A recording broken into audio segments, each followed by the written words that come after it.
ओशो महाआकाश हैं। बुद्ध पे जब ओशो बोल रहे थे, जब उन्होंने धम्मपद पे बोलना शुरू किया, तो उन्होंने बुद्ध के बारे में बोलते हुए जो पहला महावाक्य कहा वो यह कि बुद्ध हिमाच्छादित हिमालय। हिमालय की भी लेकिन एक सीमा है, एक ऊंचाई पे जाके हिमालय खत्म होता है, लेकिन आकाश असीम है। और महाआकाश तो वो आकाश है जिसमें यह आकाश जो हम बाहर देखते हैं वह भी शामिल है। हिमालय के संबंध में कुछ कहा जा सकता है क्योंकि हिमालय की सीमा है। हिमालय कितना ही ऊंचा हो, कितना ही धवल हो, लेकिन हिमालय फिर भी स्थूल है, जो कहीं है जिस पे उंगली रखी जा सकती है। लेकिन आकाश कहीं नहीं है, फिर भी सब कुछ इस जगत में जो भी है सब आकाश में, और आकाश कहीं नहीं है। यह आकाश की महिमा है कि जो कहीं नहीं है वो सब जगह है और सब चीज़ें उसमें समाहित है। ओशो महाआकाश हैं क्योंकि जो भीतर का आकाश है वो भी उनमें शामिल है और जो बाहर का आकाश है वो भी उनमें शामिल है। इसीलिए ओशो पे कुछ भी कहना असंभव है। ओशो को जाना जा सकता है, ओशो को अनुभव किया जा सकता है, ओशो हुआ जा सकता है, लेकिन ओशो के संबंध में कुछ कहा नहीं जा सकता है। यह 21 मार्च ओशो का संबोधि दिवस आपका भी संबोधि दिवस बन सकता है, इतना हो सकता है, इसकी संभावना है और इसी की तैयारी होनी चाहिए। ओशो को बचाना, कुछ लोग इस कोशिश में लगे हैं कि ओशो को कैसे बचाया जाए, पुणे को कैसे बचाया जाए। ओशो को बचाना हो तो अपने को मिटाना होगा, क्योंकि आकाश को जानने के लिए आकाश होना ज़रूरी है। पुणे को बचा करके हम ओशो को नहीं बचा सकते, ओशो के विचारों को बचा करके हम ओशो को नहीं बचा सकते। अपने को मिटा करके हम ओशो को ज़रूर बचा सकते हैं। इस क्षण जो शांति का अनुभव, जिस ठहराव का अनुभव आप अपने भीतर कर रहे हैं, यही ठहराव, यही शांति उस आकाश की झलक है जो ओशो है। और इस शांति को अगर आप प्रगाढ़ करते हैं, अपने को पूरा का पूरा मिटा देते हैं, तो आप जहाँ हैं वही आश्रम है, वही पुणे है। ओशो कोई फिलोसोफर नहीं थे। जो उनके विचार हैं, उनके सभी विचार दो कौड़ी के हैं। उन्होंने जो भी कहा वो सब पुनरुक्ति है, जो पश्चिम में मनोवैज्ञानिकों ने उन दिनों खोज कर रहे थे, जो फिलोसोफर उन दिनों कह रहे थे, या अतीत में जो उपनिषद के ऋषियों ने कहा है, उन्होंने उस सब से कुछ अलग नहीं कहा, कुछ नया नहीं कहा। विचारक के तौर पे ओशो कोई बहुत बड़े विचारक नहीं है, विचारक है ही नहीं। बुद्ध पुरुष विचारक नहीं होते हैं, क्योंकि बुद्ध पुरुष विचार की दुनिया से परे जीते हैं। बुद्ध पुरुष मध्यमा में नहीं जीते हैं, परा में जीते हैं। विचारों का उन्होंने उपयोग किया, इसीलिए ओशो को विचारक कहना ओशो का अपमान, बुद्ध पुरुषों का अपमान है। शब्द या विचार या कहानियाँ या किस्से, ये सब माध्यम थे जिसका उपयोग उन्होंने किया। वो 7000 किताब किसी काम के नहीं है। असली चीज़ है उनका अस्तित्व, उनका होना, वह आकाश जो कि वो स्वयं है। उस आकाश को जानने का, उस आकाश को पीने का, उस आकाश को सेलिब्रेट करने का एक ही उपाय है कि हम अपने को मिटा दें और हम उस आकाश में लीन हो जाए, विलीन हो जाए। वो आकाश हमें लील ले। और मैं जब पीछे सतयुग की मैंने शुरुआत की तो मैंने कहा यह मार्च का महीना बहुत ही महत्वपूर्ण महीना है। जैसे सुबह और सांझ ध्यान के लिए, प्रार्थना के लिए सबसे उपयुक्त समय माना जाता है, क्योंकि प्रकृति में एक गैप क्रिएट होता है। जब भी भीतर भी, हमारे भीतर भी जब एक भाव से दूसरे भाव में हम प्रवेश करते हैं, मान लीजिए अभी आप गुस्से में थे, गुस्से से आप शांति में प्रवेश कर रहे हैं, करुणा में प्रवेश कर रहे हैं, तो सीधा आप गुस्से से करुणा में प्रवेश नहीं कर सकते। जब आप गुस्से से करुणा में जाएंगे तो बीच में एक न्यूट्रल गियर आता है, एक गैप आता है। अगर आप अलर्ट हैं, अवेयर हैं, तो उस गैप में प्रवेश कर सकते हैं। उस गैप को सोग्याल रिम्पोचे ने अपनी किताब Tibetan book of living and dying में ग्रैंड लुमिनासिटी कहा।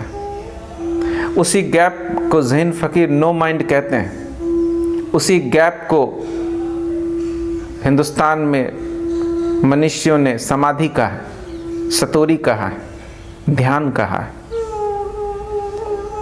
तो बाहर जब प्रकृति में गैप बन रहा होता है, उस क्षण अगर आप सजग हों तो भीतर भी गैप बन रहा होता है, और वो गैप थोड़ा बड़ा होता है, उसमें बहुत आसानी से प्रवेश किया जा सकता है।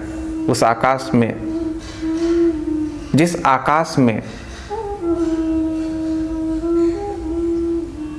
प्रवेश करने से आप मिट जाते हैं, जिस आकाश में प्रवेश करने से आप मिट जाते हैं, लेकिन आप वो सब हो जाते हैं जो सच में है। फिर आप ओशो से अलग नहीं रह जाते। बाबा तुलसीदास ने कहा है कि सिया राम में सब जग जानी। फिर सभी जगह आपको ओशो दिखता है, और वही असली साधना है, वही असली ओशो को बचाना है। अगर पुणे में ओशो दिखे और पटना में नहीं दिखे, पाटन में नहीं दिखे, पटियाला में ना दिखे, तो फिर ठीक से अभी आपको ओशो दिखे नहीं, इससे कोई फर्क नहीं पड़ता।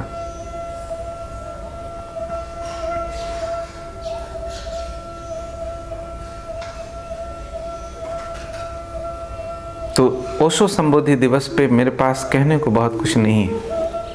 हाँ, आपको देने को ज़रूर कुछ है। वो आकाश जो मेरे भीतर है, वो आकाश जो ओशो हैं, वो आकाश जो आपके भीतर है, उस आकाश के ऊपर जो पर्दे पड़े हैं, उस पर्दे को हटाने की कुछ कोशिश हम कर सकते हैं। कुछ उपाय मैं आपको बता सकता हूँ। कहने को कुछ भी नहीं। ओशो के बुद्ध के बारे में बोला जा सकता है। ओशो बुद्ध पे बोले, कबीर पे बोले, कृष्ण पे बोले, महावीर पे बोले, अष्टावक्र पे बोले, सब पे बोले, लेकिन ओशो पे नहीं बोला जा सकता। आकाश के बारे में आप क्या बोलिएगा? आकाश है ही नहीं। आकाश के बारे में बोलने का मतलब है कि आपको सब चीज़ों के बारे में बोलना पड़ेगा, क्योंकि आकाश के भीतर सब चीज़ें हैं। क्योंकि आकाश सीधा कहीं कुछ भी नहीं है। जब हम भीतर बाहर गर्दन उठा करके आकाश को देखते हैं तो हमें क्या दिखता है? आकाश नहीं दिखता, हमें तारे दिखते हैं, चांद दिखते हैं, ग्रह उपग्रह इत्यादि दिखते हैं। आकाश तो कहीं नहीं दिखता। आकाश से आच्छादित चीज़ें दिखते हैं, लेकिन आकाश कहीं नहीं दिखता। ओशो कहीं नहीं है, इसीलिए ओशो के इतने रूप इतने ढंग से प्रकट हो रहे हैं। कहीं कोई टोपी वाले ओशो को पकड़ के बैठा है, कोई कह रहा है बगैर टोपी वाले ओशो को हम पकड़ेंगे, कोई कह रहा है जो ओशो पुणे में थे वो ठीक हैं, कोई कह रहा है जो 60 से पहले ओशो बोलते थे वो ओशो ठीक हैं, कोई बोल रहा है कि ओशो जो अमेरिका में बोले वही असली चीज़ है, कोई बोल रहा है ओशो जो अंत में ज़हन पे बोले वही असली चीज़ है। अलग अलग खंडों में अलग अलग ढंग से, जैसे आकाश को कोई अपनी अपनी खिड़की से देखे और अलग अलग बांट ले, ऐसे दिल्ली वालों ने अलग ओशो अपने पास रखा है, पुणे वालों का ओशो अलग है, नेपाल वाले का ओशो अलग है।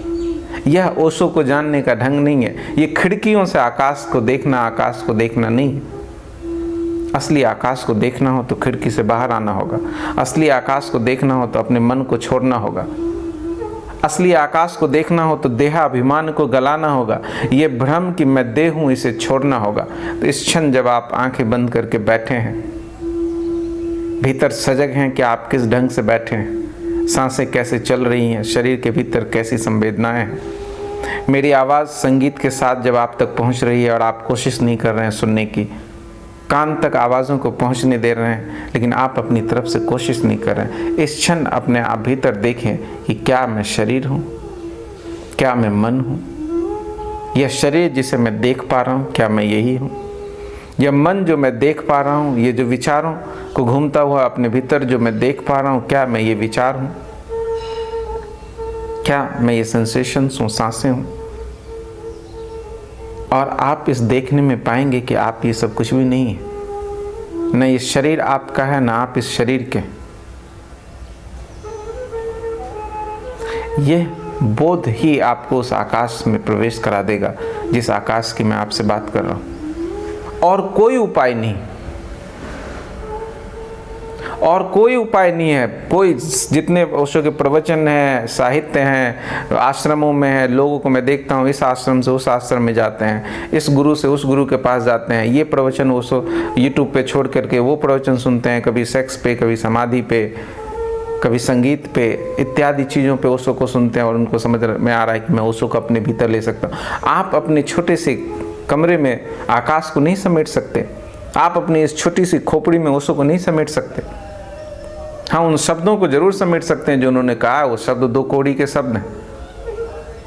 आप अपने कर्तापन से ओशो को नहीं समझ सकते, उनको नहीं अपने जीवन में ला सकते। कर्तापन से ज़्यादा आप उनकी विधियों को कर सकते हैं जो उन्होंने दिया है। उनकी विधि किसी भी काम के नहीं है। ये ऐसा उन्होंने खुद कहा है। जब जीसस पे वो बोल रहे थे तो दूसरे या तीसरे प्रवचन में उन्होंने कहा है कि मेरे जाने के बाद मेरी विधियों को करना, उससे कुछ होने वाला नहीं, कुछ भी नहीं होने वाला। विधि किसी काम के नहीं, विधि से उल्टा आपका कर्तापन मजबूत होगा कि मैंने इतनी विधियाँ की हैं। मेरे पास लोग आते हैं, बोलते हैं मैंने मिस्टिक रोज 4 बार किया है, कि मैंने डायनामिक 5 साल किया है।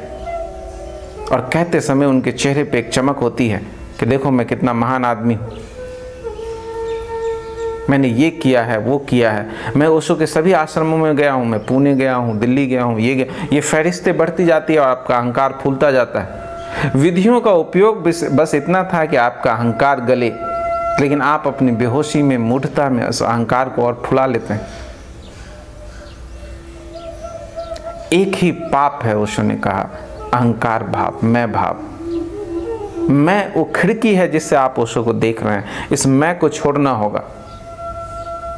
ये शरीर वो सीमा है जिसमें आप अपने को कैद मानते हैं। इस सीमा से बाहर निकलना पड़ेगा।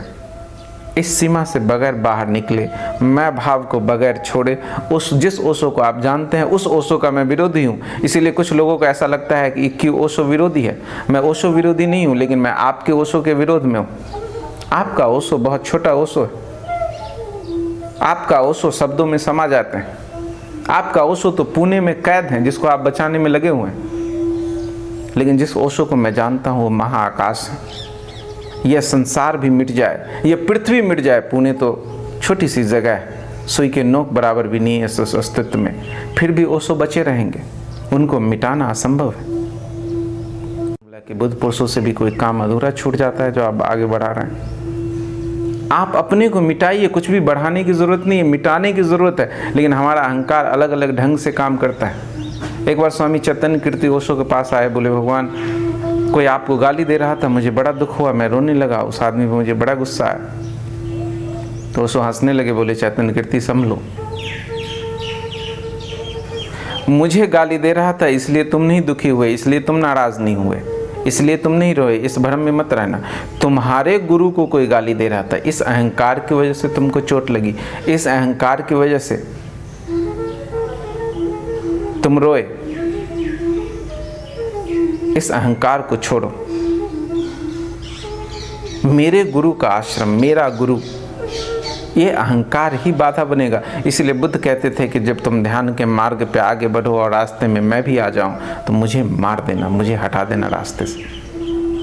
असली ओशो को जानना हो तो अपने भीतर जो आपने खिड़की बना रखी, उन खिड़कियों को तोड़ना होगा, उन दीवारों को गिराना होगा। देह पहली दीवार है। इसीलिए बुद्ध कहते हैं काया पश्यना, शरीर को देखना शुरू करो ताकि तुम्हारे भीतर ये बोध सघन हुए कि मैं शरीर नहीं हूँ।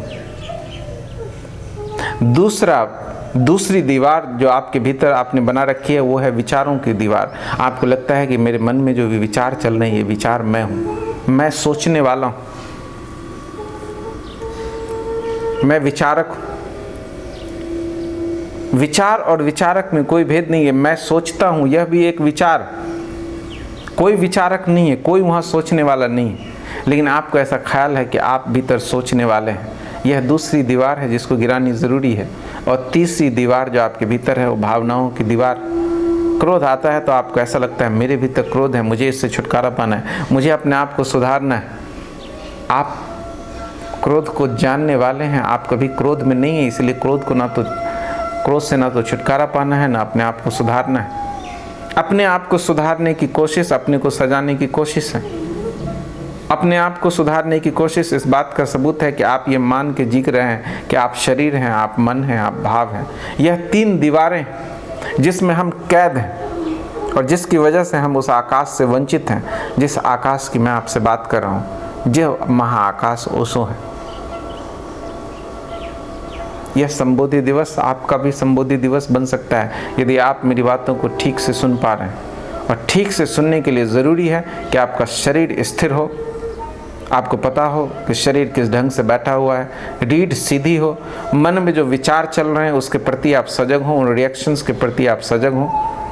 अपने भीतर बन रहे संवेदनाओं के प्रति आप सजग हों और फिर जो मैं कह रहा हूँ उसे सिर्फ ऑब्जर्व करें, उसे ना तो जज करें, ना रिजेक्ट करें, ना एक्सेप्ट करें, कुछ भी नहीं करें। Let my voice come to sound come to you. फिर वो घटना अभी घट सकती है, तीनों दीवार अभी युगपत साइमल्टेनियसली गिर सकते हैं और इस क्षण आपके भीतर भी उस संबोधि की घटना घट सकती है जो कभी ओशो के भीतर घटी थी। उस घटना के बाद ही ओशो महाआकाश हुए थे। हम सब की संभावना है, हम सब की पॉसिबिलिटी है।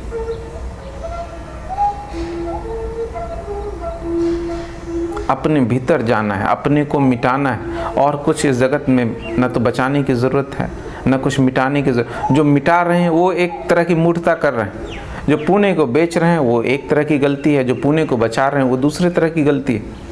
न तो पुणे को बेचने में कोई सार है, न बचाने में कोई सार है। इस जगत में सार की घटना सिर्फ एक है कि आप अपने को अब मिटा लें और फिर आपने सबको बचा लिया। अपने को मिटाने वाला व्यक्ति न सिर्फ ओशो को बचा लेगा, वो बुद्ध को, महावीर को, कृष्ण को, कबीर को, दादू को, नानक को, गुरजेफ को, लल्ला को, सबको बचा लेगा। और जिसने अपने को नहीं मिटाया वो जो भी बचाएगा 2 कौड़ी का है, उसमें कोई सार नहीं। तो YouTube पे जो लोग, व्हाट्सएप पे जो लोग ओशो के कोटेशन शेयर करते रहते हैं, फेसबुक पेज पे जो ओशो के विचार को शेयर करते रहते, इस तरह की नासमझी से बचे। इस सबसे कुछ होने वाला नहीं। इससे आप अपना समय खराब कर रहे हैं, अपना जीवन खराब कर रहे हैं, अपनी ऊर्जा खराब कर रहे हैं। आपके वो कोटेशन ओशो के भेजने से किसी के जीवन में कोई परिवर्तन नहीं आ रहा। परिवर्तन दूसरे के जीवन में तभी आएगा जब आप अपने आप को मिटाएंगे, जब अपने अहंकार को गलाएंगे। उस अहंकार को गलाने की विधि है विपश्यना। उस अहंकार, विपश्यना का मतलब होता है ठीक से देखना। बुद्ध अपने भिक्षुओं से एक ही चीज़ कहते थे, एहि पश्चिको, आओ और देखो। अपने शरीर को देखो, अपने मन को देखो, अपने विचार को देखो। ओशो से किसी ने पूछा कि आपका मूल संदेश क्या है? 700 से अधिक किताबें आपकी छप चुकी हैं, अहिर्निश आप बोले जा रहे हैं वर्षों से। आप कहना क्या चाह रहे हैं? आप अपने संदेश को, अपने मूल बात को अगर एक शब्द में कहना चाहें तो वो शब्द क्या होगा? वो क्या है जिसको आप इतने सालों से कहने की कोशिश कर रहे हो और फिर भी नहीं कह पा रहे? तो ओशो ने कहा वो एक शब्द है होश, वो शब्द है अवेयरनेस। साक्षी को जिसने अपने भीतर साध लिया, उसके लिए जगत का कोई ऐसा रहस्य नहीं है जो अनजाना रह जाएगा। वो सभी रहस्यों को जान लेता है, वो सबको बचा लेता है। ओशो को ही बचाना, इस दुनिया को अगर सुंदर बनाना है तो सिर्फ ओशो को बचाने की ज़रूरत नहीं है।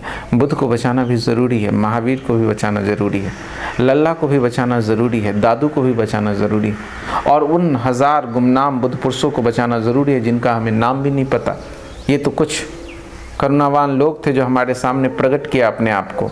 उन लोगों को क्या जो हमेशा हमेशा के लिए महाशून्य में खो गए, उनको कैसे बचाइएगा? उनका संदेश कैसे जनमानस तक पहुंचाइएगा? ये जो मायोपिक व्यू है हमारा, जो आंखों पे पट्टी लगा के घोड़े की तरह हम जगत को देखते हैं, इस पट्टी को हटाने की जरूरत है और संबुद्ध होने की जरूरत है। इतनी हिम्मत करनी होगी, ये सारे पाप पुण्य के भावों को त्यागना होगा, ये पात्रता की व्यर्थ की बातों को त्यागना होगा और अपने भीतर के बुद्धत्व को क्लेम करना होगा। ये सारी बातें हैं सिर्फ कि मैं धार्मिक हूँ, कि मैं अधार्मिक हूँ, मैं पात्र हूँ, कि मैं अपात्र हूँ, कि ये मैं सुखी हूँ कि दुखी हूँ, ये सब मन के खेल हैं। अष्टावक्र ने जनक से कहा कि धर्मा धर्मो सुखम दुखम मानसानी न ते विभो। जनक, ये जो तुम्हारे मन में ख्याल उठ रहे हैं कि मैं धार्मिक हूँ, कि मैं अधार्मिक हूँ, कि मैं सुखी हूँ, कि मैं दुखी हूँ, ये सब मन के खेल हैं। कर्तासी न भोक्तासी मुक्त एवासी सर्वदा। न तो तू करता है न तू भोगता है, तू सदा सर्वदा मुक्त है। अपने मुक्ति को क्लेम करें, यही संबोधि दिवस को सेलिब्रेट करना, और बाकी कोई सेलिब्रेशन नहीं। वो नाच लेना, गानों पे आंखें बंद करके एक दिन कोई विधि कर लेना 1 घंटा, फिर 23 घंटे को बेहोशी में गुजारना, 1 घंटा ध्यान करके एक दिन कहीं शिविर में जा कर के ये सोचना कि मैंने बड़ा पुण्य कर लिया और ओशो जी का काम आगे बढ़ा लिया, ये सब अपने को ठगना है। असली काम ओशो का तभी बढ़ेगा जब आप राम के होंगे, काम के नहीं। जब तक आप काम के हैं तब तक आप किसी काम के नहीं। काम का असली आदमी वही है जो राम का हो गया, जो बेकाम हो गया। और बुद्धत्व कोई भविष्य में घटने वाली घटना नहीं, बुद्धत्व हमारे भीतर घटी हुई घटना है। जो भविष्य में कभी घटेगा वो ऑलरेडी घटा हुआ है, उसको बस आंख खोल करके देखना है। और उस देखने में जो बाधा है वो सिर्फ ये 3 चीज़ें हैं, कोई 30,000 चीज़ें नहीं है बाधाएं। ये पहला शरीर का भाव बाधा है, दूसरा विचार, तीसरा भाव फीलिंग्स। इन 3 से अपने को अलग कर लेना है। और इन 3 से अपने को अलग करने में कोई 30 जन्म लगने वाला नहीं है। कोई आदमी अगर पूरी ईमानदारी से कोशिश करे तो 3 महीना बहुत होता है संबोधि को उपलब्ध होने के लिए। 3 महीना अगर वो अवेयरनेस से, होश से, ईमानदारी से काम करे। ऐसे आप सोए से कुनकुने फेसबुक पे इधर से इधर पोस्ट फेरते रहने में, इस आश्रम से उस आश्रम भटकने में, इस गुरु से उस गुरु के चक्कर में, नई नई बातों को सुनने में, मनोरंजन करने में अगर आप समय व्यर्थ करते रहे और भीतर सोचते रहे कि आप बहुत धार्मिक आदमी हैं, तो 30,000 जन्म भी कम पड़ेंगे। मैं दिल्ली में अंग्रेजी पढ़ाता था, मेरे पास लोग आते थे, बोलते थे कितने दिन में अंग्रेजी सीख जाऊंगा। मैं बोलता था अगर ध्यान दोगे तो 1 महीने में, और समय दोगे तो 3 साल में। समय देने का कोई मतलब नहीं। मेरे पास एक मित्र आए, बोले मैं इतने दिनों से धर्म जगत में हूँ, इतने सालों से, फिर भी मैं दुखी हो जाता हूँ।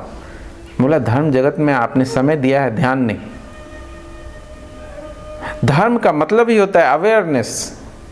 कितने क्षण होश के बिताए आपने, इस पे निर्भर करता है कि कितने दिन आप अगर होश के क्षण गिने तो दिन में शायद ही 1 आध क्षण ऐसा आता हो जब आप होश में